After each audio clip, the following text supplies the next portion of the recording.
welcome to our latest episode of Recipe Sunday. Yay!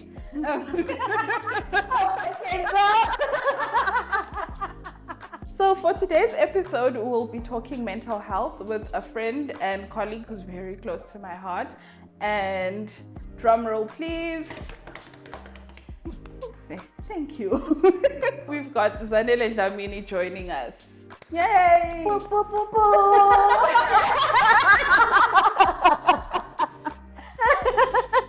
Ladies and gentlemen, standing next to me is Zanele Dlamini. We actually met only 2 years ago. We've known each other for 2 years, but we have such a beautiful friendship. I've seen her through motherhood, which has been really fun.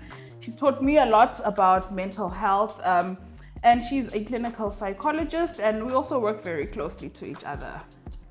Thank you, Khumbu, for having me. I'm excited to be here. It's a pleasure, and we're really happy to have you here today. Thank you. Okay, so Zanele, please introduce yourself to our viewers. I already know you, so just give the guests give our viewers an overview of who you are, where you studied, and why you chose to be a psychologist. Okay, thanks again, Khumbu. So freshly unpacking the friendship. We met 2023. February 2023. Oh, yes. No, it was January 2023. Oh, yes. I remember one day walking into the office, and then I heard there was an extra office that wasn't occupied. And on this particular day, someone, Khumbu's loud. So I'm very loud, guys. But so is my family. So. Someone is loud, she's talking. I think she was in a consultation. Of course, I couldn't hear the contents of the consultation, but I could hear there was someone who was talking. So after her session was over, I went by to, introduce myself, and that's how we became friends. Not even colleagues first to friendship. It was just friendship.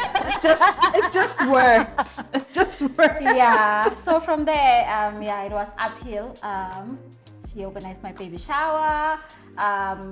She went with you to your ANC appointment. All of them, basically. Oh, she saw her baby actually. Her baby even before I did. She brought the baby to me actually. Yeah.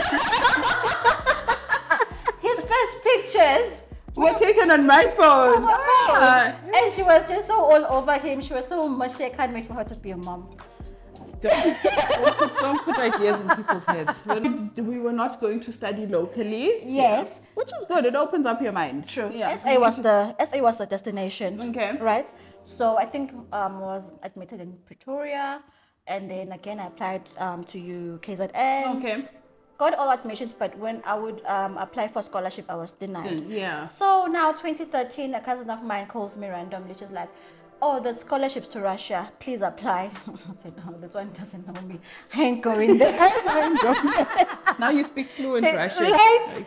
So okay. So cut the story short, I was forced to apply to Russia, and on the application form, I chose aeronautical engineering. Okay. However, because I was forced, the person who was submitting the form on my behalf changed that to psychology. To psychology. That's how I got into psychology. Oh wow! Yeah. Jeez. So I say it was fate. I say it was God because I love the profession right now. And you do so well at Thank it as you. well. Oh, that's sweet.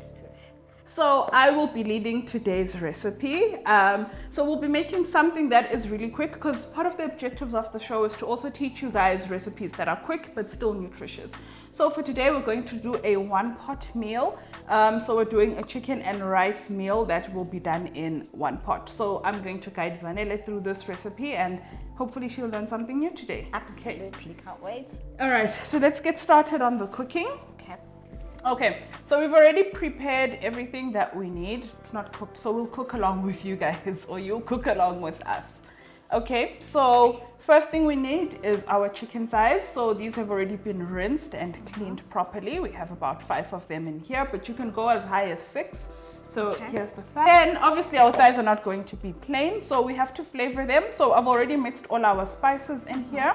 So in here we've got 1 teaspoon of paprika, then we have a tablespoon of mixed herbs, a tablespoon of onion powder, and as well as a tablespoon of a Cape Malayan curry spice, just to give it a little bit of flavor. And of course black pepper. It goes without saying, all my meals have black pepper. So we've got our dry spices in here, and then we need a spoon. So To our dry spice, we're going to add some olive oil to it and then mix it together. And then we'll take the spice mix and use it to marinate our chicken. Okay. Okay, then please mix it up. Okay, so mixing it up. Mix, but make sure you don't spill anything. I think we need more olive oil. Okay. Guys, I cook based on my feelings. My mother raised me to cook based on how you feel about the dish. Okay. Oh, so So how I do you don't- feel about today's dish? I don't always measure it. Okay, let's continue with our chicken. So I've Okay. marinated it, and it should sit for 20 minutes. Minimum 20 minutes. Ideally, you want it to stay in the fridge overnight to allow the flavors to infuse. And of course, all meals have to have protein, so that's why we have chicken. Okay. So ideally, you should leave your chicken to marinate overnight, but if you can't, then a minimum of 20 minutes should still do the trick to just allow those flavors to infuse. Okay, so now we need to move over to the stove. The first step is to take our chicken and we need to brown it. We're not cooking it through at this step, we're just browning it just to give it some color and to help unlock the flavors in there. Okay. So browning you generally tend to want to do on a slightly higher heat because like I say, you're not cooking it through, you're just browning it. Okay. Yeah. So So how we long will- do we put it in there when we're browning? Girl, I cook based on feelings. Okay, got you. But normally it takes you less than 5 minutes to brown meat, honestly. Okay. Okay, so we just need to let this get nice and hot first, and then my sister says to me sometimes when I handle hot pans, she's like, look at you being a mother, like touching hot things with your bare hand. And then you say you don't have those maternal instincts yet. I'm a firstborn. That's the only reason I have any form of maternal Oh, yeah. instincts. I'm a proper firstborn down to being the firstborn grandchild. Oh wow, double responsibility. Yes. When you're still in the public sector in this country, because I'm also quite passionate about still helping within the public space where I can. Are there any stories you remember that gave you hope, Gutsi? In as much as it's the public sector with its challenges, I can still make an impact. Yeah. You don't have to share the details. 'cause that's Absolutely. people's personal lives, Confidentiality. confidentiality and Oh stuff. yes, the were success rates. Also, what will determine the success rate also, Khumbu, it comes to the person understanding that I need to do this for myself. And then also you'd find that someone is able to come in today and then they're going to miss their next appointment because they don't have the funds. Oh So yeah, those are the things that would, affect certain things. You find that the person- outcomes. and also, Yeah. the public sector kindly lacks in terms of psychologists. Okay. So when yeah. I was in psych, there were two main psychologists, and then there was two of us who were Interns, okay. servicing the whole population. Yeah. So you'd find So how that many patients were you seeing on average a day there? on average a day, okay, the limit would be 6, but you'd find that you see more. Of course. you Yeah. know. So as an intern, you'd gradually start from 2, Okay, so you and see then now it's browning nicely. yeah, when you feel comfortable, then you can now get on with and have more. It's browning, it's not burning. Don't worry. Actually, like for me, that's how. Okay, I think for the chicken's done. So for me, that's as far as I thought of our work together. I didn't realize since you actually tell other people who enjoy cooking, you encourage them to do more of We it. actually encourage them to do more, and we actually encourage them to try, new dishes, but not complicated ones, of Yeah. course. Okay. So this is what we call deglazing, which is basically, since we've already used this pan to brown our chicken, we don't want to lose all that flavor that's in the pan. So what we're going to do is we add that boiled water just to lift the flavors, and then we'll continue the cooking process in here. Okay. Yeah. Wow. I'll try. So now now- it's just onion and the garlic, right? Yeah, so we just have Smells onion in good there as and well. I garlic. love garlic. Yeah. Yes. Love garlic. So yeah, and one thing that I've realized in my practice is that people are emotional eaters. Oh yeah, there's that too. Actually, Food, yeah, no. Our relationship with food as a society. so I actually often say, do you feel that, or have you noticed in your professional opinion that our relationship with food as Swazis is quite warped? it really is. I think being around you has helped me a lot. Yeah, being a dietitian myself has helped me a lot. Right, Yeah. I've benefited so much knowledge, so much wisdom just being around you. So as Swazi people, Okay, sorry. So whilst you keep stirring there, we need to get our stock ready. And because I'm not a chef, I'm not preparing stock from scratch. We're going to take a shortcut, which would be the stock cube. Okay. So we just put a stock cube. Okay. So we just put a stock cube in here, and then we put 1.5 cups of water in here. So that's about 375 mils. Okay. You use boiled water. Okay. Yeah. And then we'll just stir this up until the stock cube dissolves. Oh, okay. Yeah. Okay. So now that our onions look a little softer, Some and translucent, we can then add our peppers to it. Okay. So now we're just adding in our vegetables. Okay. Yeah. So the nice thing with this dish is we're adding the vegetables just to increase that veggie quantity in there, because as a dietitian, obviously I preach vegetables, so everybody should be eating vegetables. Okay. All right. So just fruits, how you preach fruits when I want guineas? Yes, fruits and not your guineas. Because wow, Hashem, you are difficult. But it's okay. I used to be a client once, eh? Once upon a time, my non-compliant client, unfortunately, but it's not my fault. So earlier on, we were saying, talking about how Swazis, do you think being Swazi kind of, or rather our upbringing, we have a very warped relationship with food?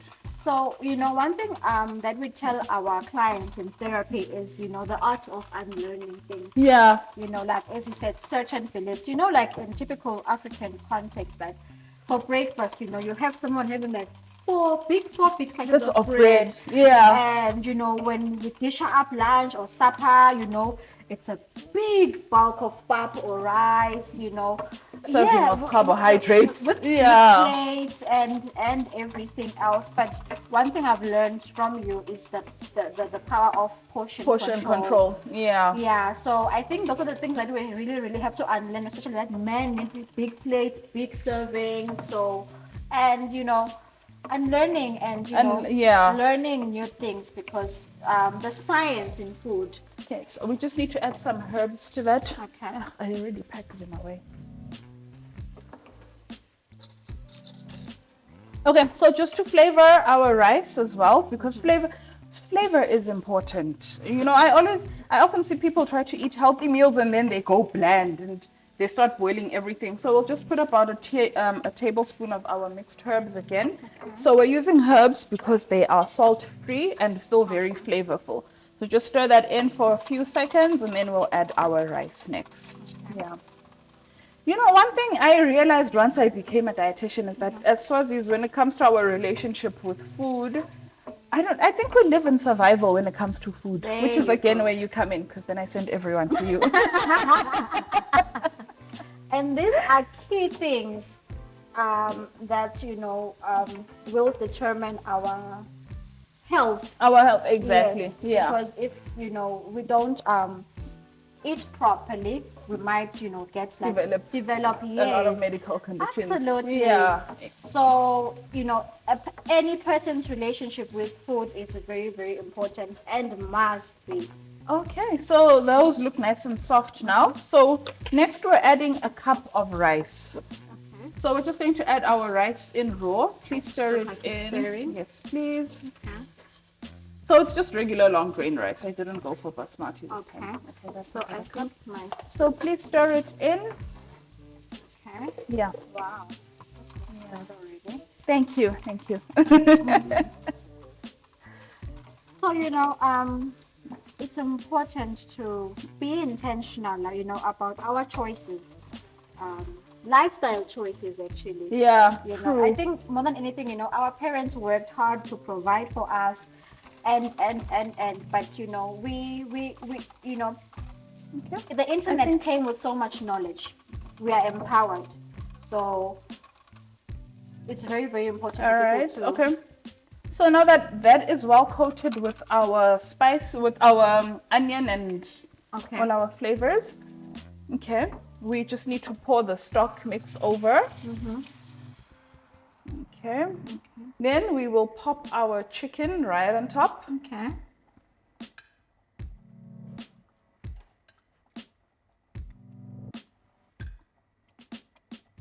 Okay. Oh, not hard. I don't know And why I didn't then do this much. we cover, we lower the heat and we let it simmer for 20 to 30 minutes Okay. until our rice is cooked through. Can't wait to have it back. Yeah. Okay. This has now been simmering and all the water's burnt off. Let's take a look. And it smells amazing. Our green beans are done. Oh, I'm excited. Okay. All right, so we can plate this.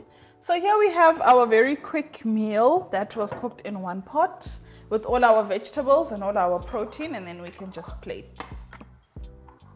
This looks so Okay. good. So this is a good way to get in your healthy food with your healthy meals without you stressing over it and fussing. Okay, and without you cooking using 700 different pots. So let's just get some more vegetables in there. More of the green beans. Okay, looks beautiful. Thank you. I hope this is something you'll be trying at home. I will. And then you can Told you I'll suggest send you a sample. you can suggest to your patients that here's a very quick meal that we can make Yes. so that we don't find ourselves over consuming food. But what I usually do is I tell them, go see the dietitian. Exactly. That's why we work so well together, guys. And I think I'm out of your business cards now. Oh, okay. I need to give you more. Please do. So yeah, the relationship between patient, dietitian, psychologist, we all rely on each other quite closely, and that's how we make sure that we achieve the best results for our patients. I love how you always say you need to go to therapy. So people will tend to use food to self-soothe, because it gives you that instant gratification, like maybe on a bad day, you'll be like, oh, I need something nice, so you'll get that quick high. Yeah. But after that, it really does, tend to dip, and then you find people caught up in a vicious cycle, which is also terrible for their health. So we need to have healthy relationship with food. Exactly. Yeah. That's where we come in and we help you guys out. So thank you so much, everyone, for joining us for this episode of Recipe Sunday. Hope you've learned a lot from the both of us. I hope you've come to realize that there is no shame in actually getting help and having a whole team of people that assist you in terms of getting to all your goals and making sure that you hit the goals that you have for yourself. So we're just going to taste our food Finally. now. Cut that. Guys. Yep. Wow. Blends in so well. And the green beans are still crunchy. I hate soggy vegetables. Can't stand it. Oh wow. What do you think? I love it. I'm glad you do. I love it. I'm And you can't even tell that there's no salt in here. Yeah, the only salt comes from the stock cube, and I think I used one other. Yeah, it's just the stock cube that I use for the salt. Wow. Beautiful, guys. Thank you. So Not guys, big try bias. this at home. If you try it at home, just send me a picture. I want to see it. Yes. I'll be the first. Oh, it's quite hot. It's still hot. That's very nice. Okay, thank you. So we'll see you next time. Thanks for joining us. Bye.